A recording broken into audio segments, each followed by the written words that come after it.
Hello students, today we will study about vernier calipers. It is a type of measuring instrument. एक ordinary scale हमको 1 millimetre से ज़्यादा accurate measurement नहीं दे सकता, लेकिन वर्नियर कैलिपर्स 1 मिलीमीटर के 1/10 पार्ट भी एक्यूरेटली मेजर कर सकता है।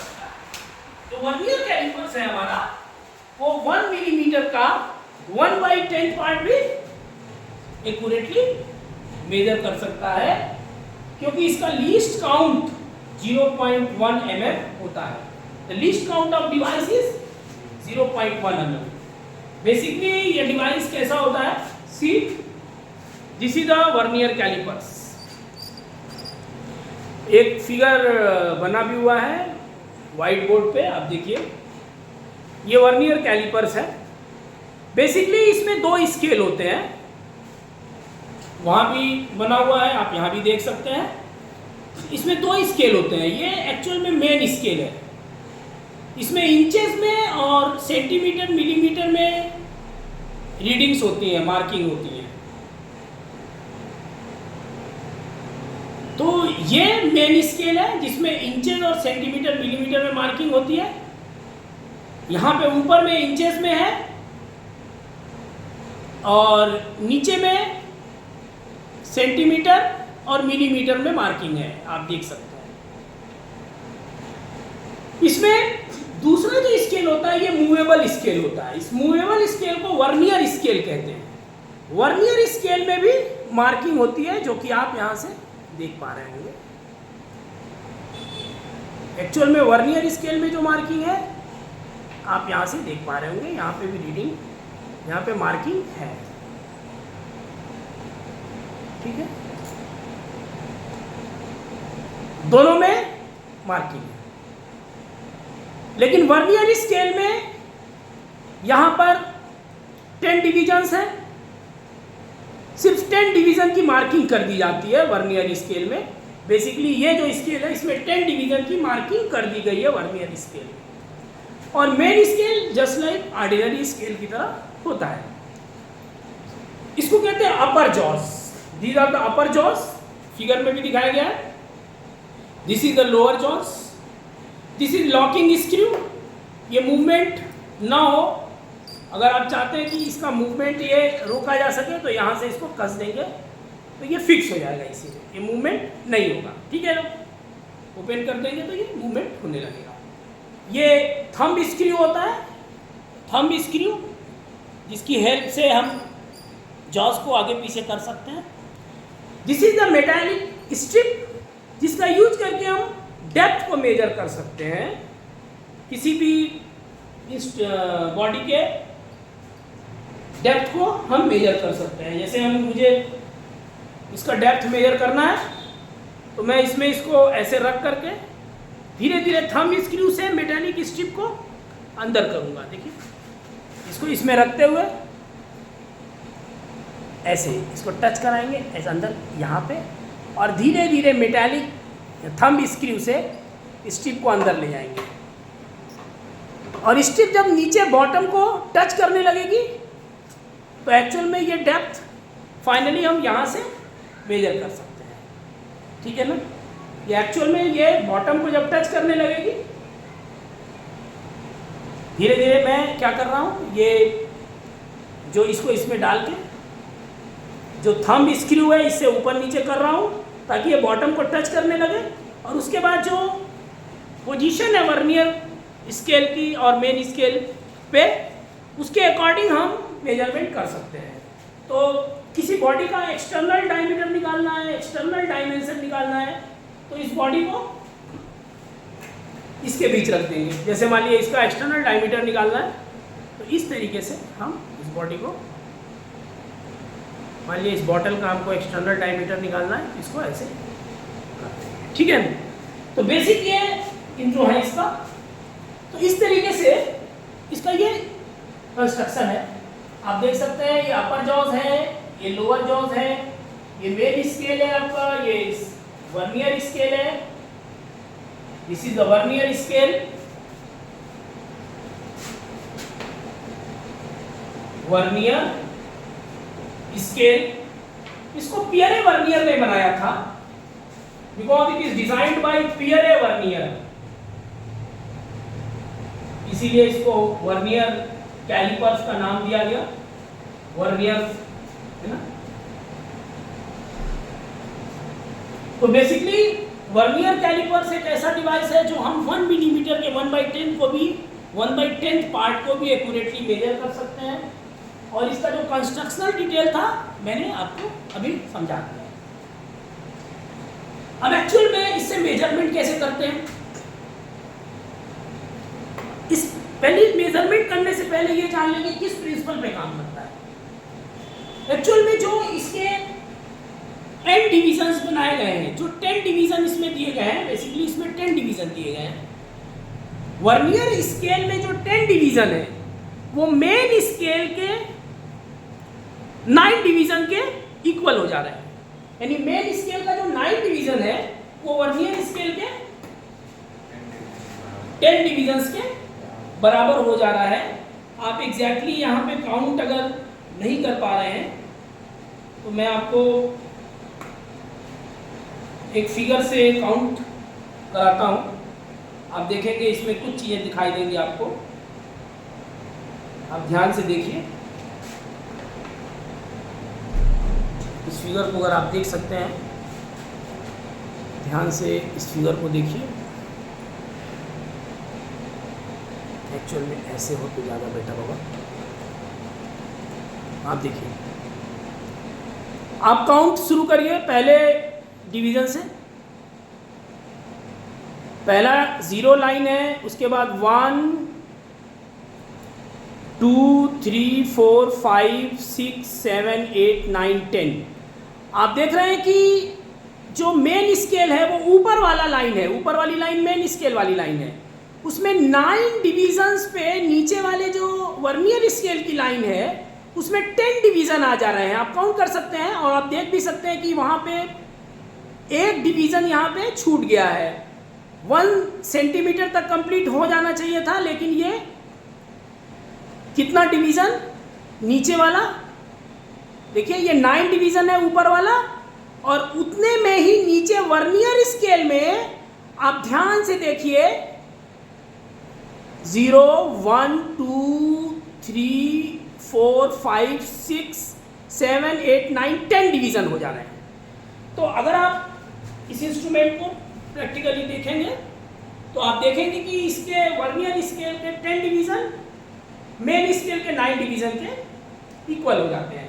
तो बेसिक प्रिंसिपल यही है, इसका वर्किंग प्रिंसिपल यही है कि n division of main scale is equal to n+1 division of vernier scale. Are you getting my point? तो it is the working principle. अच्छा, इसका जब तक हम लीस्ट काउंट नहीं निकाल पाएंगे तब तक हम इसको यूज नहीं कर पाएंगे मेजरमेंट के लिए। तो मेजरमेंट के लिए इसको यूज करने के लिए लीस्ट काउंट भी निकालना होगा और इसके जीरो एरर के बारे में भी समझना होगा। समझिएगा, दोनों जॉस को मिलाने पर, अगर मैं इन दोनों जॉस को मिला दे रहा हूं, ध्यान दीजिएगा, अगर मैं इन दोनों जॉस को मिला दे रहा हूं तो इन दोनों जॉस को मिला देने पे जो जीरो वाली लाइन है, वर्नियर की जो पहली जीरो वाली लाइन है, फर्स्ट लाइन को मैं जीरो लाइन पढ़ रहा हूं, वर्नियर की भी और मेन की भी। तो जीरो लाइन जो मेन की है और जीरो लाइन जो वर्नियर की है वो दोनों कोइंसाइड करनी चाहिए, एग्जैक्ट कोइंसाइड करनी चाहिए। अगर वो कोइंसाइड नहीं कर रही है, एक्चुअल में वो कुछ ऐसे होनी चाहिए। मैं दिखाना चाहूंगा यहां,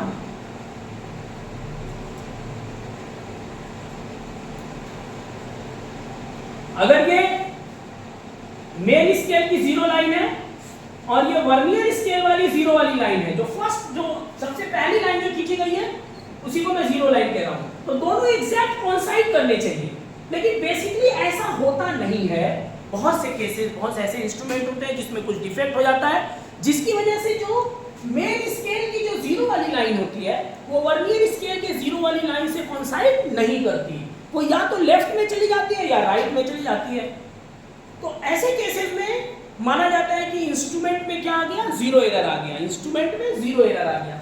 अब दो तरीके के जीरो एरर यहां पर होते हैं, एक पॉजिटिव जीरो एरर और दूसरा नेगेटिव जीरो एरर। देखिए पॉजिटिव जीरो एरर क्या होता है, जब वर्नियर स्केल का जीरो वाली लाइन, यहां देखिएगा वर्नियर स्केल की जीरो वाली लाइन मेन स्केल के जीरो वाली लाइन से अगर राइट साइड में चली जा रही है, यानी इतनी वैल्यू ये ऑलरेडी ज्यादा ले रही है, रीडिंग जब आप लेंगे तो ऑलरेडी जो वर्नियर स्केल है वो थोड़ा सा शिफ्टेड है राइटवर्ड, तो राइटवर्ड शिफ्टेड इसका मतलब उतनी वैल्यू वो ज्यादा ले रहा है, because of that it is called positive zero error. Are you getting my point?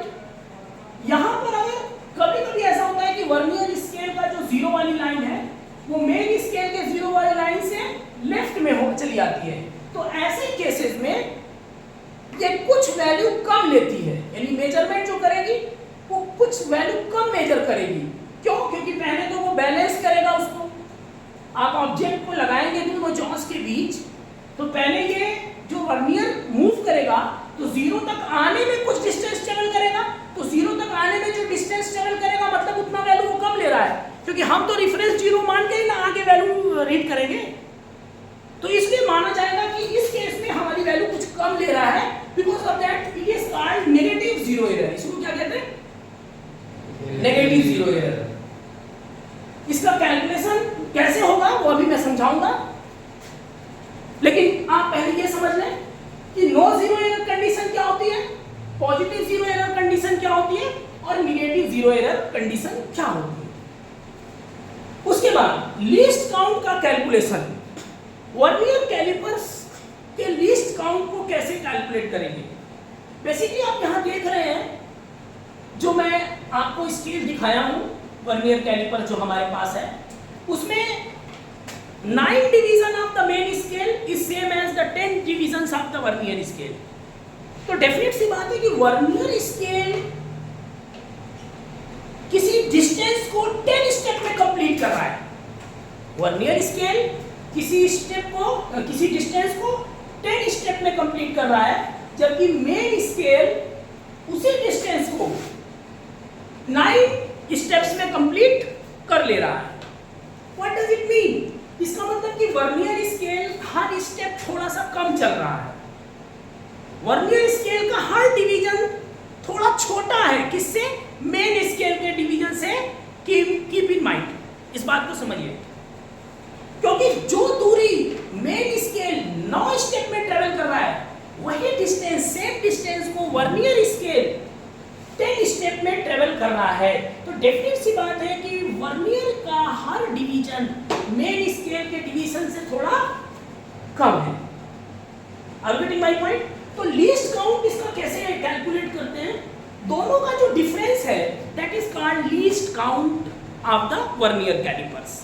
यानी least count is equal to value of one main scale division minus value of one vernier scale division. One main scale division में से, one main scale division value में से one vernier scale division की जो value होती है उसको जब सबट्रैक्ट कर देते हैं that is called least count. Getting my point? It is so simple to calculate. इसको कैलकुलेट करना बहुत आसान है, ध्यान से देखिएगा। जैसा कि मैंने वर्किंग प्रिंसिपल आपको बताया कि n+1 division of vernier scale is equal to n division of main scale. ठीक है बच्चा? तो 1 division of vernier scale, 1 division of vernier scale is equal to n upon n+1, unitary method है, सीधे सीधे 1 into n upon n+1, n upon n+1 division of main scale. Getting my point?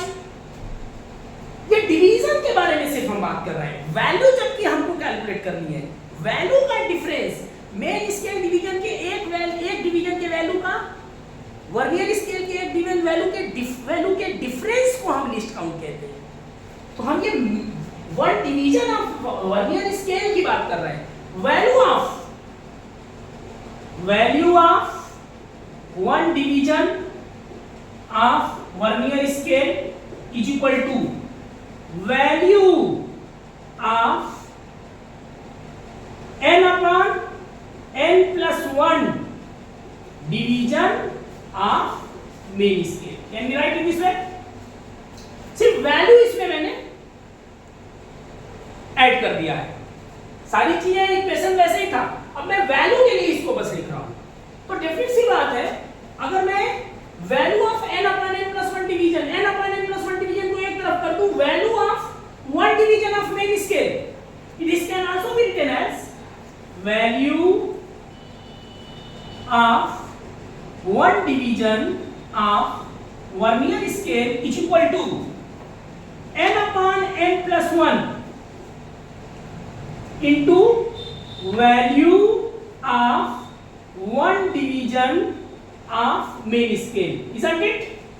हम ऐसे इसको लिख सकते हैं कि नहीं लिख सकते हैं? The same equation can be written in this way. अच्छा, तो value of, is it clear to all of you? तो फिर हम इसको क्या लिख सकते हैं? Value of 1 division of vernier scale is equal to n upon n plus 1। Value of 1 division of main scale को लेट अस सपोज a मान लेते हैं। a एक जनरल कंडीशन में किसी ने भी वर्नियर स्केल यूज किया, उसमें वर्नियर स्केल के एक डिवीजन की वैल्यू a है, तो बेसिकली वर्नियर स्केल के एक डिवीजन की वैल्यू क्या होगी? n upon n plus 1 into a, where a is the value of 1 division of main scale. Are you getting my point? तो आपको ये इक्वेशन 1 अगर मैं इसको मान लेता हूं और इसको इक्वेशन 2 मान लेता हूं, तो आपका लीस्ट काउंट का फार्मूला क्या बनेगा? Let us see. By equation first and second least count क्या हो जाएगा? 1 मेन स्केल डिवीजन को की वैल्यू को a माना हूं मैं, और value of 1 division of vernier scale कितना है? n a upon n plus 1, multiply कर दीजिए, na plus a minus na upon n plus 1। thus finally it can be written as, I am writing here, finally it can be written as least count is equal to a upon n plus 1. Is it clear? यानी least count क्या होता है? Value of 1 main scale division upon n plus 1 means total number of division on vernier scale. भाई n plus 1 is the total number of division vernier scale. तो basically keep in mind, vernier callipers का अगर आप list count निकालना चाहते हैं तो आप बेसिक फार्मूला यही यूज करेंगे, बेसिक कॉन्सेप्ट यही यूज करेंगे, क्योंकि बहुत से बार में हम कुछ अलग तरीके का वर्नियर कैलिपर्स डिजाइन करते हैं, या कॉम्पिटिटिव क्वेश्चंस में मैंने देखा है कि अलग एक वर्नियर कैलिपर्स डिजाइन करके जो कि हमारे जनरल वर्नियर कैलिपर्स से उसकी वैल्यू डिफर करती है, तो जो बच्चा इस फार्मूले के अकॉर्डिंग सोचता है वो रिजल्ट उसको मिल जाता है। क्योंकि जनरली जरूरी नहीं है कि आपके मेन स्केल पे एक डिवीजन की वैल्यू 1 मिलीमीटर ही हो, वो कुछ भी वैल्यू ले सकते हैं, कुछ वैल्यू से एक वर्नियर कैलिपर्स डिजाइन कर सकते हैं। तो इसलिए keep in mind, this is very important. Finally result तो यही आ रहा है कि the value of 1 main scale division upon total number of divisions on vernier scale, final value यही आ रही है। फिलहाल में जो हमारे पास वर्नियर कैलिपर्स है, इस फार्मूले के अकॉर्डिंग जो हमारे पास वर्नियर कैलिपर्स है, इस फार्मूले के अकॉर्डिंग हमारे वर्नियर कैलिपर्स में एक मेन स्केल की वैल्यू थी 1 मिलीमीटर और टोटल नंबर ऑफ डिवीजन थे 9 + 1 10 वर्नियर स्केल पे। तो हमारे इंस्ट्रूमेंट का जो लीस्ट काउंट निकल के आ रहा है वो 0.1 मिलीमीटर आ रहा है। इस फार्मूले के अकॉर्डिंग क्या आ रहा है? 0.1 millimetre. Are you getting my point? तो this is the basic of a vernier calliper. ये वर्नियर कैलिपर्स का एक बेसिक मैंने बताया। How we can take the measurement, इसको हम बाद में डिस्कस करते हैं। Getting my point?